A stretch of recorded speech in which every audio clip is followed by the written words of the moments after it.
What's up, athletes? Welcome to the Run Like an Athlete podcast. This is a show for the everyday athlete. You won't find talks with pro athletes here, but what you will find is inspiration from athletes just like you. Normal people who find joy and fulfillment in running and competing. Today, I'm talking with Susan Taylor. She is a highly competitive athlete, a mom of two, and a boss babe who works for a software company. But she hasn't always been a runner. In fact, Susan ran her first race in Atlanta, a 5K fun run, and had no fun at all. She hated it. We're going to dive into what made her change her mind about running and so much more. So let's not waste any more time. Susan, welcome to the show. Hello. Thanks for being here. Thanks for taking some time to let me interview you today. Oh my gosh, I'm so excited just to chat with you. It's fun. Oh, I'm excited to chat with you too. I love doing these because I get to know all my people more, and I love like just that everybody gets to see different backgrounds of runners. I think so many times people, see runners or see people who go jump in races and stuff, and they just think, oh, well, they must be a runner for, since their whole life. That's just what they do. And that's the more and more that I do these interviews, the more I realize too, like that's not the case at all. A lot of people are like you, who the first time you really got into running, you did not like it. Nope, definitely not. Even as a kid, I was just telling my friend this yesterday on our run. As I was saying, I'm like, oh my gosh, I'm going to be on this podcast with Delta. And she said, I don't even know your running story. And I said, we actually grew up in the same area. So kind of like same fitness test that you had to do when you were in school. I'm like, remember that presidential fitness test where you had to run the mile in like 12 minutes? I would cross the line at like 11:59 because I hated it. And I would see all these girls that were on the track team finishing in like 4.5 minutes or 5 minutes. They were high school girls. That's probably a little too fast, but like 6-minute miles in high school. And I was like, never, that just sounds miserable. And so I would walk and just do enough to pass the test. Oh my gosh. That's so crazy to know about you, because you're like one of the fastest people on Delta. Like that is so crazy to me to hear you be like, did the minimum and then pieced. Yep. Pretty much for a long, then my second experience with running, or my first like real race, was just miserable. Yeah. Okay. So what was so miserable? Let's just jump right in. Why was this so miserable? It's a 5K fun run. Like, I know. I think it was, when I moved to Atlanta, I spent a lot of time with my coworkers. They were my friends because I didn't know anybody when I moved there, and they were all runners and they were so happy about it. And I never ran. So I was like, well, that sounds really great and fun. And they're like, just do a 5K with us. It's just in this neighborhood. It's really pretty and it'll be a great time. Okay, I'll do it. I liked the people and wanted to, embrace friendships more, and went with them. And they were all seasoned runners. One girl ran track in high school, and so she was super fast. And the other guy was considerably fast too. And I remember, I think I finished in like 31 minutes, which is not bad at all for never running. But in Atlanta, it's all up and down hills. And so I would get to a hill and I'd be like, and I'd have to like crawl up it. It felt like it. And my lungs are on fire because I'm not trained for this. I just went and ran. So of course, by the time I got done, it was miserable. It hurt. I felt defeated, especially in looking at how my friends did. Couldn't help but compare. I'm like, oh, yeah, I don't really want to do that again. Like they're all happy. And I was like, sweating and hurting and miserable. And so I thought, well, that was great. That was lovely. I'll move on. Didn't do that again for a while. Oh my gosh. That's so funny. It is so hard to envision that version of Susan to me, because I mean, I interviewed Betsy a couple of months back, and for those who are listening, Betsy and Susan are on a competitive team of females who go to fitness competitions and do all kinds of crazy stuff. And then Susan also on her own runs like really fast 10Ks and 10 milers and has done multiple halves. And it's just so funny to hear you talk about how you're like, nah, I'm good. Like, that is just, I don't even know who that Susan is. It's funny to look back at that, because I think when now I meet people that don't like to run or say it's miserable, I can relate to that and share a story about it and try and provide some encouragement to it, because it's not fun. I mean, to go out and run a 5K with no training is not smart. And no wonder why I felt that way afterwards. And it wasn't until I stopped and paused and said, well, you can't just do that. And you have to be at some sort of like beginning point and grow into that maybe sharing that story or reminding them that, yeah, it probably doesn't feel great to begin with, but the more and more you do it, hopefully the more and more, the better you feel, which thankfully that's where I ended up eventually. Yeah. Yeah. Oh my gosh. Yeah. That's crazy. So what was I mean, you said you didn't run for a long time after that. What was the next race for you? My first half marathon. Okay. So nothing like going from a 5K to a half marathon.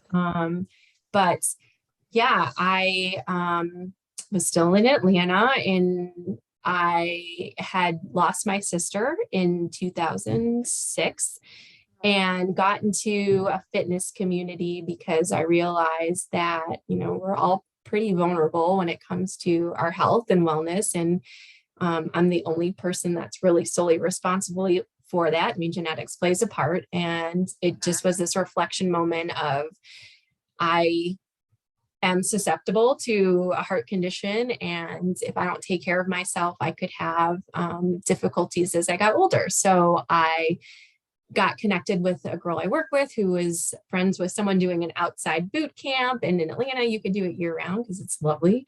Yes. And she was just a girl that worked at a gym all the time, but she just wanted to get together with girlfriends and work out in the park. So we started just meeting 2 nights a week at a park, and we would do boot camp together. And we all were watching The Biggest Loser. That was really popular at the time. And at the end of that show, they would run the full marathon. And we were just joking around because she would make us do a mile test at the beginning of a month. And so we could benchmark our progress, which a mile, I think my first one was like 8:50, and I felt like I was hauling ass. And you were your first one ever. I mean, yeah. And so then we were all joking around afterwards. We're like, oh, if these people can do a marathon after The Biggest Loser, like, why can't we just do something like a half?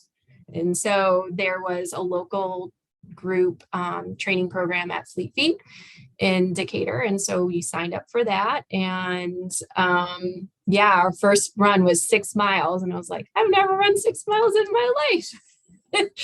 And from there, we just kept growing and or growing miles each week. And I remember like the 9-mile run and feeling like, holy crap, I just ran 9 miles, and just like being so proud of myself. And it was awesome because the girls that I was with were so encouraging. Everyone was like, yeah, we just did 9 miles, and we'd walk back and grab a coffee and just talk about it, and very, very, very supportive. And I think that's one of the biggest things I like about the running community. And so this group, there was, I think, a total of maybe 5 of us that ran it. It was like the ING in March of 2010. And I remember like I had my goal in mind. I was like 10-minute miles. That's what I wanted to finish in. And I think I finished in like 2 hours and 9 minutes. And I was like, it was amazing. It was just great. Like, the community at the end, I was nothing like crossing a finish line. Nothing just prepares you for the excitement and the energy and the pizzazz that happens there. And I just remember walking across being like, holy crap, I did it. Yeah. And it was just so fun to party with everyone in the park. And yeah, it was like instantaneous of like catching the bug, because then it was, okay, what are we doing next? And then I finally did my first 10K.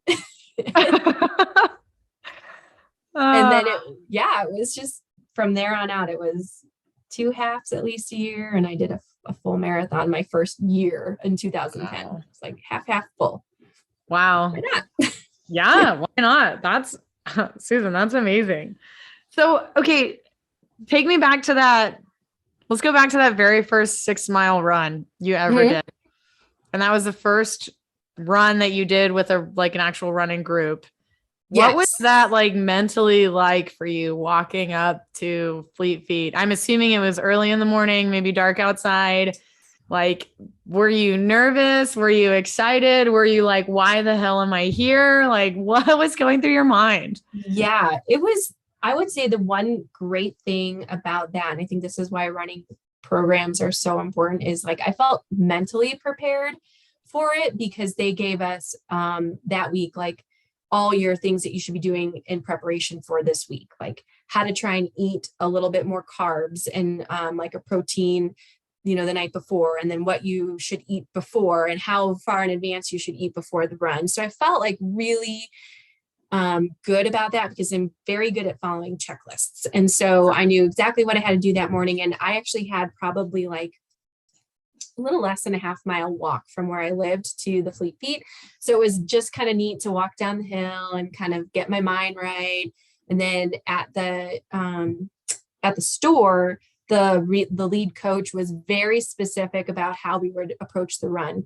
He said, if you have a goal pace in mind, I want you running a minute to a minute and a half slower than you think, than you want to run for the actual race. He said, and he was very specific about, we're not training our body for speed today.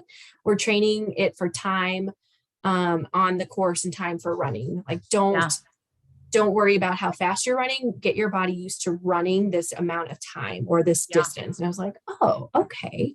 And so that was huge, because I think it took the pressure off of trying to be fast. There were definitely weeks that we do have speed work, or there'd be speed stuff during the week, like very specific, like Delta training, right? Yeah.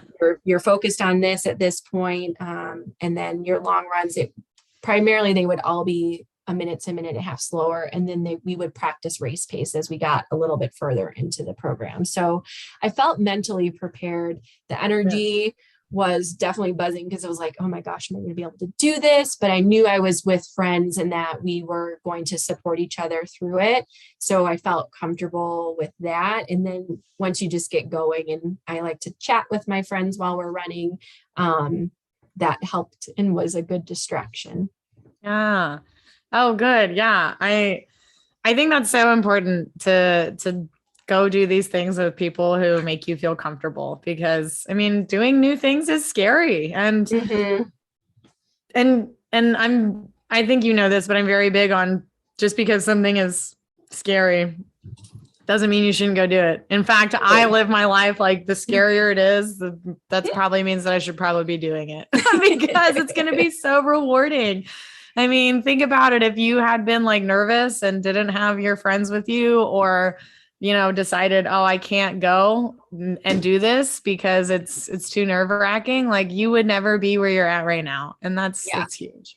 Yeah. I think, most definitely. Find a good community, people. Find a good community, and find a friend you can drag out to runs with you if you're new.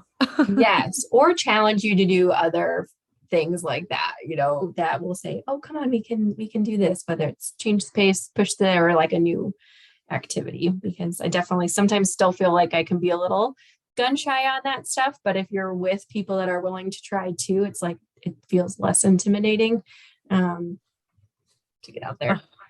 Yes. I love that. Okay. So I want to get into some mom stuff. You're a mom of 2 twins. They're 6.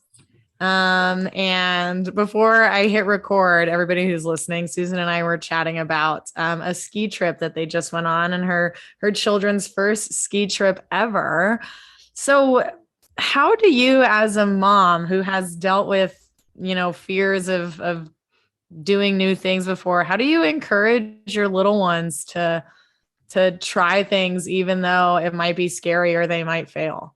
Yeah, that's a great question. And it was actually something I spent a lot of time reflecting on this weekend because as an adult skier, I mentioned I'm pretty slow because my legs are important to me. I don't want to crash. I don't want to stop running. And so I'm a pretty cautious skier. And I spent a lot of time this weekend preparing not to project my anxiety or my fears or my precautions onto them.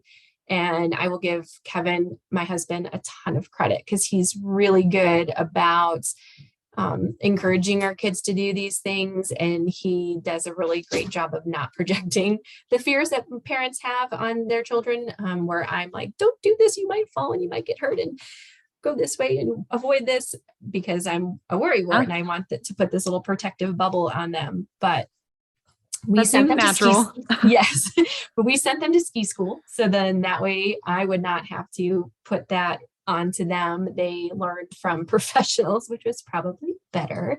And when they came out of lessons, we would do some skiing together.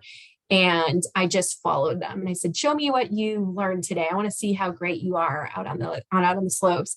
And they were so excited to share that with us. And they would be at the bottom of the hill before I was, and just kind of celebrate their success. Like, oh my gosh, you crushed it. Look, mom came down 2 minutes after you. And, how did it feel? And they were like, it was awesome. And they liked the snow in their face and the cold air. And there were moments where they fell.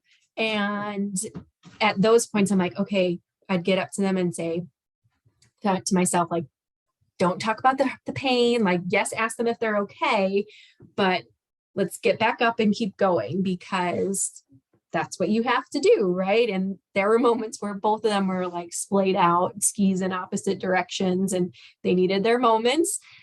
And then we would regroup and we'd just, anything hurt? Nope. Okay, you ready to go on? Yep. And we'd just continue on. And they were so good. It was a great reminder of like, when I have reservations for myself, like they're so willing to try again. And it's fun to see. And I have to remember, like, you can do that as an adult too. Like, yeah, there are worries, and there are obviously, concerns and precautions to take, but like, you shouldn't stop having fun, and you shouldn't stop doing something because, again, it was hard. Like, you go back out and try again. Right. And I think they're good reminders of that. And then it's fun. Now we had this great new family activity to do together, and they were so pumped. They're like, can we go tomorrow? Can we go tomorrow? And even on the day we left, they're like, can we go again? No, sorry. Sorry, we have to go back to work. Yeah. That's awesome. So what I'm getting everything from you, Susan, is that when you are nervous and want to try something new, find a coach. Find a coach, find a team to help you get through it. Cause yeah. I think the more you're prepared, and for me, I'm like, sometimes I want to see around all the corners, right? I want to know, like, if I do this, what's going to happen? And if I don't do this, what's the opposite of, of being prepared? And it can be good. But then sometimes you just kind of have to live in the moment and go for it. At the same time, but it definitely helps when you have your plan and you're ready for it. Yeah. And you are a coach to your kids. I mean, being there to talk them through things and help them with their own, worries and anxieties. I mean, that's huge. Oh, I love that. I loved seeing all the pictures of you guys skiing together. I was like, it's so cute. That was fun. And they just look so cute on these little skis and their little snow pants and goggles and all that stuff. It's just, and they're not even the littlest ones out there, which is the crazy part. You see like these 2-year-olds on skis, and I'm like, kudos to you parents out there that are doing that, because wow. Yeah, that's wild. Yeah. Okay, so let's go back to running. Okay. So we have talked a little bit about the hardest run you've ever done. I want to hear a little bit more about Chicago. Yeah. The Chicago Marathon was my second marathon. I ran the Jacksonville, Florida one in 2010, and then I signed up for Chicago right after that because the lottery was opened and I got in. And I also grew up in Chicago, the Chicago area. So I was like, what better I didn't to know do? that. I grew up in Illinois. Oh, wow. What better race to go do than the Chicago Marathon? Yeah. And so there's a lot of threads to this story, so I'm going to try and streamline it as much as possible. But that year, my uncle, by marriage, lost his son to cancer. And so he was a Make-A-Wish kid. And I got connected with the Make-A-Wish organization in Chicago and fundraised for them.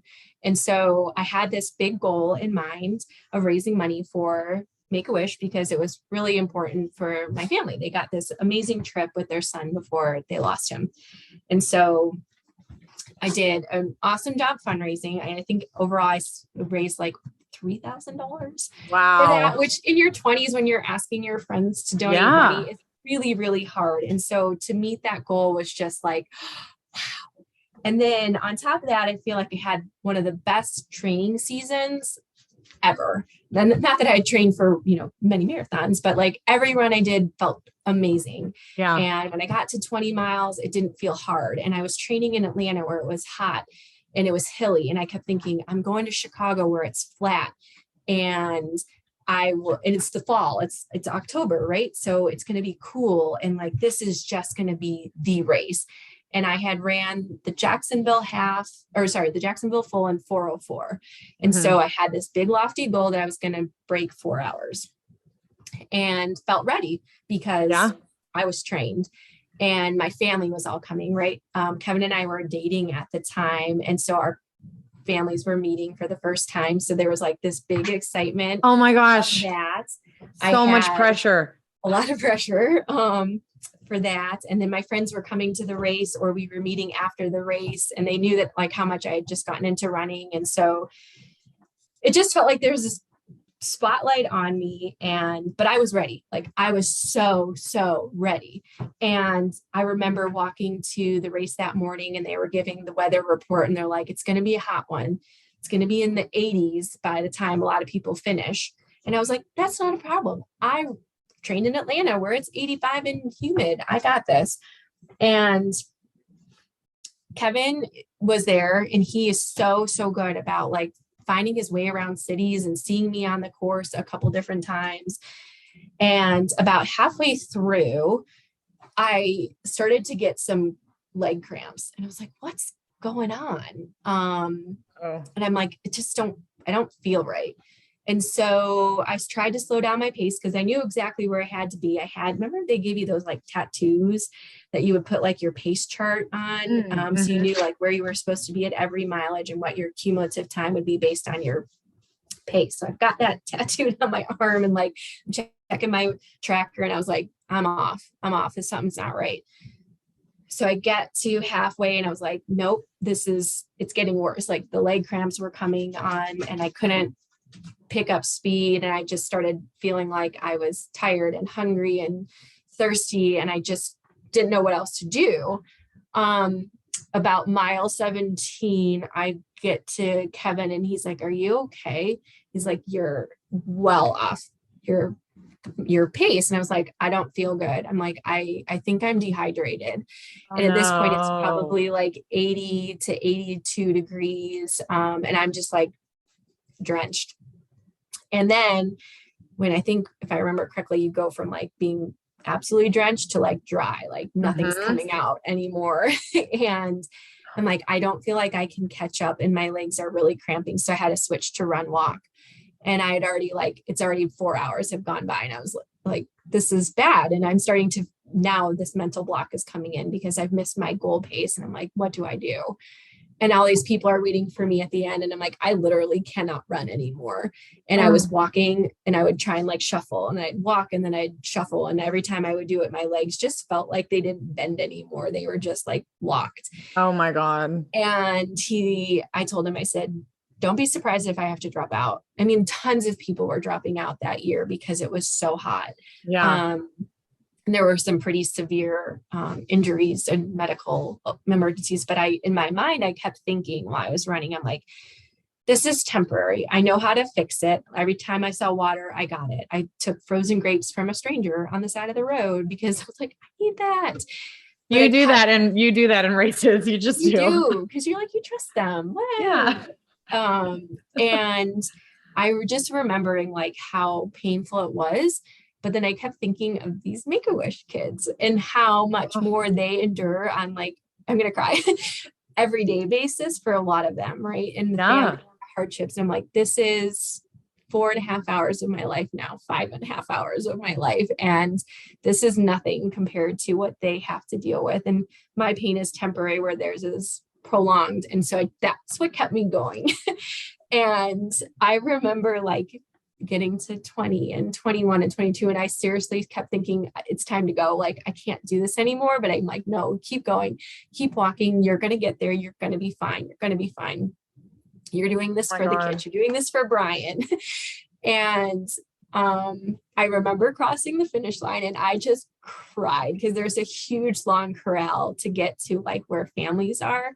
Yeah. Next, I bawled because I finished in like 5 hours and 34 minutes. And that was an hour and a half, way longer than I had planned. And I felt so sad for myself. But then that walk, the crowd is still incredible. Like there's still so many people cheering for you and like telling you you're a badass. And I'm like, I am. I just finished a freaking marathon. Yeah. Super dehydrated, mind you. Yes. Like you didn't stop. You didn't quit. Nope. Oh my gosh. And it was definitely the hardest thing. And I had this whole big pity party all the way through to seeing my family. And then like my uncle was there and my aunt was there. And they had my God, Susan. And they were so appreciative of the efforts. And oh my God, like, Susan, you're making me cry. I know, I didn't think I would get emotional of it because it's been so many years, but like that's why I remembered like why I did it. And it wasn't about like, yes, I had my own personal goal, but it was more for him and his honor and his celebration and all these other kids that struggled with that. So it was like, check your ego, girlfriend. You set out and you did what you needed to do. And so what if you didn't get it right? It's okay. You still did it. And then it was, it was hard. I mean, for a long time, I had a lot of like guilt and self-doubt and like pity party for myself because I just was really disappointed in the performance. But I was like, you can regroup from it. You've got a lot to learn. And so it gave me other things to work on for the next ones that I did to try to like regroup from that. So it was definitely one of the hardest things, and very, very emotional. But oh my God. Rewarding. Oh, super rewarding. And I mean, I just hearing you talk about this, I just can't help but think how that had to show you how mentally tough you are. Yes. I don't give myself a lot of credit for that sometimes because I think like sometimes when people think of runners, they're like, you just go out and run. Even though you train for it, you're not like, and you are in weight rooms and you're doing all that stuff. A lot of people just think you like go out there and put one foot in front of the other.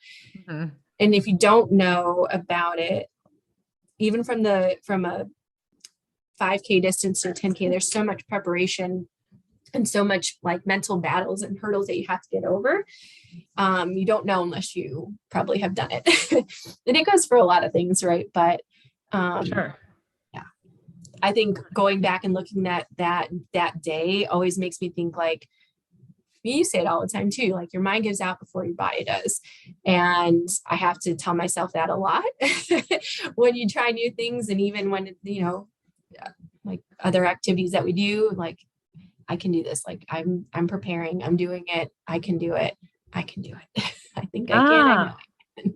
Oh my gosh. Susan, wow. Thank you so much for getting raw and sharing that. I have never cried interviewing someone before, and here I am. That was amazing. I mean, I am I know that you missed your time goal by a bunch, but it sounds, just from hearing you talk about it, it honestly sounds like, yeah, this was the hardest race you ever did. And no, you didn't hit your times or whatever, but it also kind of sounds like maybe this is the most memorable and important race you've ever done. I think so. There were so many other great aspects of that weekend. Like, again, my mom meeting Kevin's parents and like getting together with all my college friends and celebrating with the other Make-A-Wish runners. Like, I can't remember, I wish I did, how much money the whole team raised, but those were like the most important things to me after the end. Because yes, it is important to have a time goal, but there were so many other aspects of that weekend that I just look back at and go, it was great. It was amazing. And I would love to go back there again because it is one of the most iconic and most fun races ever. Like, just to go and, who just wants to go run 26 miles for the fun of it? But that is probably one of the best places to go do it at, because you never feel alone. There are people all over the city and just keep you going. I think I probably would have given up a lot sooner, or not, didn't give up. I probably would have definitely given up if there wasn't like all the crowd support as well. So yeah. Oh my gosh. Wow. Yeah. That's awesome, Susan. Wow. Oh my gosh. That's amazing. I just want to give you a hug. Oh, thank you. Virtual hugs. Oh my gosh. Yeah. So, okay. So thinking about all of that, what would you say is the most important lesson you learned from this race? Well, from that one specifically, my big takeaway on that one was hydration. I don't think I didn't have to pay attention to it when I was training, because I made myself like purposely go back and get water places. And I was a lot more intentional in it. For some reason, I thought during the race, I was just going to be fine with the roadside water. And I wasn't. And I had to really rethink how I did racing going forward. Like, a lot of times if I go out and do long runs now, I always carry water with me, whether I think I'm going to need it or not, because the second marathon or the marathon I did after that, I still had hydration issues. Wow. I didn't have them as severe, but it took me like 2 more big races to work through how to properly hydrate during the race and understand what my body really needed. And then also understand, like, it changes. Like, you could be so prepared and have the best training days or leading up to a race. And there's just little factors that you can't plan for that might happen that day. And like, how do you pivot and kind of like adjust during the race if you have the opportunity to? Like, I was thankful, like, I didn't get severe enough where I did have to drop out, but how do I plan it for the next time and the next time and going forward? Like, I just always carry water with me now. It sounds so simple, but then it's like, oh, do I need something else in my water and a salt tablet and any other kind of like hydration thing to keep me going? So wow. I am in awe. You are making me, I was already planning on signing up for another race this week, but like, I think I'm going to go do it today after we get done talking. So you are really competitive as well, Susan. Where do you get where does this competitive drive come from? Because obviously it hasn't always been there.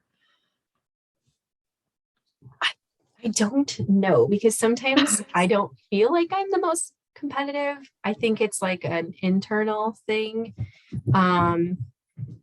Sometimes I think it comes from being one of 4 and being like the last person that's like trying to like get seen or get noticed in the family or something. But sorry, we have dogs here. You might have to edit that part out. That's okay. I don't know where it really came from, because jokingly, like, Kevin and I will say, like, I'm not really good at team sports, which is interesting that I ended up on a CG Games team. Because usually it's like running has always just been my own competitive thing. Like, Yeah. I set my own goal and I have to do that. It's different when you're with a team, but I think that's also where like the desire to be better and more competitive comes from, because I'm fueled from Erin and Tara and Betsy. Like they have total drive, and I'm like, I can show up on there. I'm like, yeah, this is cool, this is fun, and then they're like, no, we're doing this, and this is how we're training. And sorry, Dogs are like, Mom, are you done yet? I know.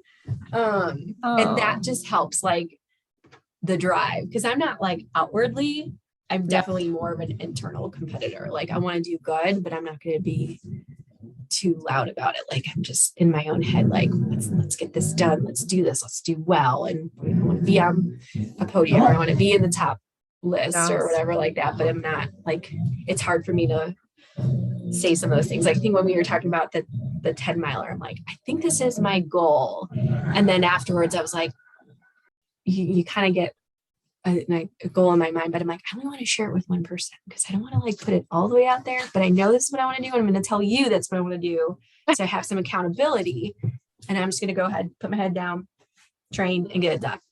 So love that. I get that though. I'm also one of 4, so feeling like you have to stand out, and I'm the second oldest. So I had this competitive edge because I would see my older brother do things, and I was like, I can do that better than him. I'm going to do that because that's what my older brother does. But then at the same time, like my 2 younger siblings, I'd be like, well, I have to be the best so that they know where the bar is and what to aim for. And so if my sister and my little brother listen to this, they're going to be like, excuse me. we didn't care what you did, but yeah, no, I totally get that. That's awesome. Oh man. Well, Susan, this has been so awesome. I really appreciate you chatting with me and getting so raw and being so open about all of your endeavors. I thank you. Thank you for being here. Yeah. So last, I have 2 last questions. Okay. One, I want to know how running has changed your life. Okay. I think there's a couple things. One, I think it's given me a confidence boost, because when I first started running, I hated it and didn't think I was good at it. And it really gave me an opportunity to sit down and think about, okay, what do I want to do? Why do I want to do it? And how am I going to do it?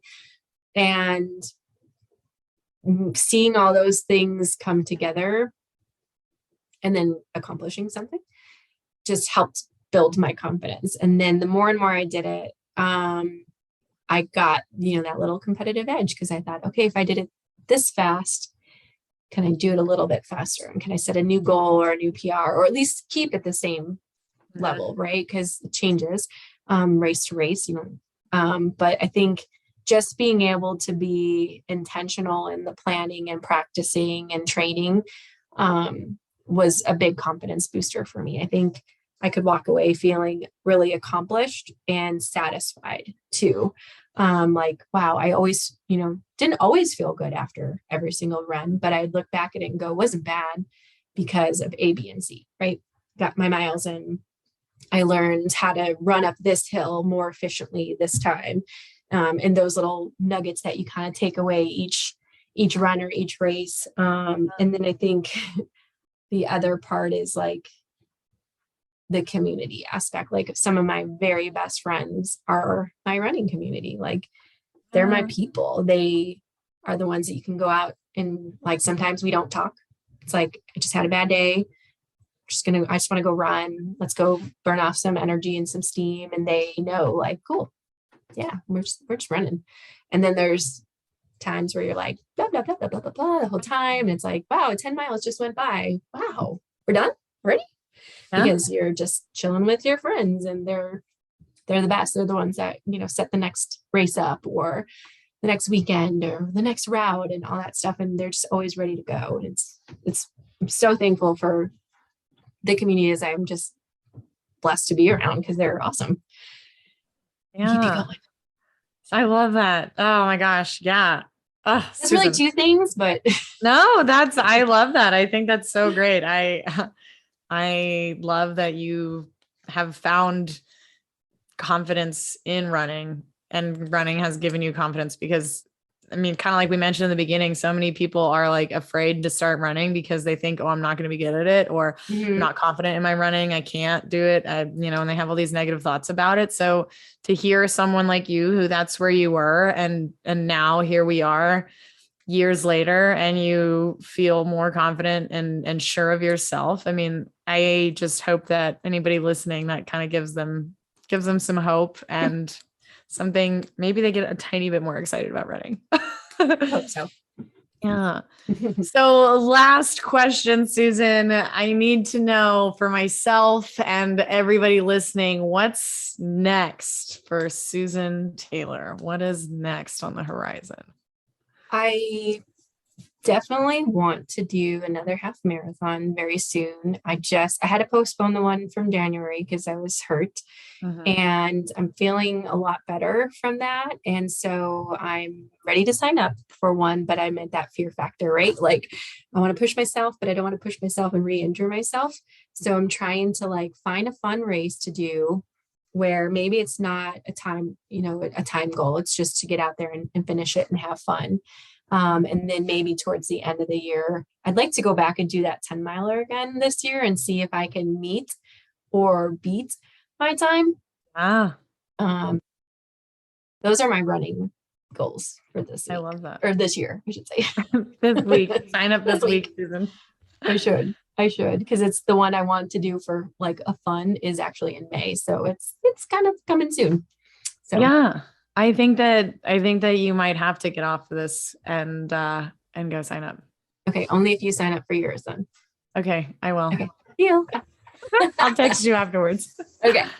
Oh, well, Susan, again, thank you so much for taking time to chat with me. I think that so many people are going to listen to this and be able to connect and just feel inspired by you. So just like I do. So thank you. Thank you for sharing. Thank you. Thank you for building the Delta community. It has been so much fun to be a part of this team, and I'm glad we have these podcasts. It's super fun to be on one, but I love learning about everyone on the team. It's fun. So I can't wait for the next one. Y'all, I love having these conversations. I learned so much from each interview, and I hope that all of you listeners do too. Susan had some great tips about finding a coach and a community to run with. It can make a huge difference. And I love how she takes what she's learned as an athlete and applies it to teaching her kids. And that story about the Chicago Marathon, I was literally crying. Susan, thank you again for getting so raw and sharing your story with all of us. If you found some inspiration in Susan's story, make sure to share it with a friend. Until next time, team, get out there and run like an athlete.